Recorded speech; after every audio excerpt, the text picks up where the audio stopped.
ಸುಭಾಷ್ ಚಂದ್ರ ಬೋಸರು ಈ ದೇಶದಲ್ಲಿ ಸೈನ್ಯವನ್ನು ಕಟ್ತಾರೆ. ಕಟ್ಟಿ ದೇಶದ ಮೂಲೆ ಮೂಲೆಯಲ್ಲಿ ಬೀದಿ ಬೀದಿಯಲ್ಲಿ ತಿರುಗಾಡ್ತಾ ಜನರನ್ನು ಒಗ್ಗಟ್ಟಿಸುವಂಥ ಕೆಲಸ ಕಾರ್ಯವನ್ನು ಮಾಡುವಾಗ ಕೋಲ್ಕತ್ತಾದ ಒಂದು ಬೀದಿಯಲ್ಲಿ ಅವರು ಹೋಗ್ತಾ ಇರುವಾಗ ಅಲ್ಲಿನ ಮಹಿಳೆಯರು ಬಂದು ತಮ್ಮ ಬಂಗಾರ ದುಡ್ಡು ಎಲ್ಲವನ್ನ ಸೈನ್ಯಕ್ಕಾಗಿ ಅವರಿಗೆ ದಾನ ಮಾಡ್ತಾರೆ. ಆವಾಗ ಆ ಮಹಿಳೆಯರೊಟ್ಟಿಗಿದ್ದ ಒಬ್ಬಳು ಆ ಮಹಾತಾಯಿ ಅಂತ ಹೇಳಲಿಕ್ಕೆ ಇಚ್ಛೆ ಪಡ್ತಾ ಇದ್ದೇನೆ, ರಜಿಯಾ ಬೇಗಂ ಅಂತೇಳಿ. ತೀರಾ ಬಡತನ, ಬೋಸರ ಹತ್ರ ನನ್ನ ಹತ್ರ ದುಡ್ಡಿಲ್ಲ ಅಂತ ಕಣ್ಣೀರು ಸುರಿಸ್ತಾಳೆ. ಆವಾಗ ಕೈಯಲ್ಲಿ ತನ್ನ ಮಗನನ್ನು ಇಟ್ಕೊಂಡಿದ್ದಾಳೆ. ಬೋಸರು ಹೇಳ್ತಾರೆ, ನಿನ್ನ ಮಗನನ್ನು ನನ್ನ ಸೈನ್ಯಕ್ಕೆ ಕೊಡು ಅಂತೇಳಿ.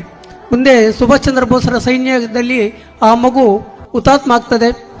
ಆವಾಗ ಆ ಮಗುವನ್ನು ಎತ್ತಿ ಈ ದೇಶಕ್ಕೆ ಸಮರ್ಪಣೆ ಮಾಡುವಾಗ ಬೋಸರು ಒಂದು ಮಾತು ಹೇಳ್ತಾರೆ, ಭಾರತ್ ಮಾತಾ ಕಿ ಜೈ.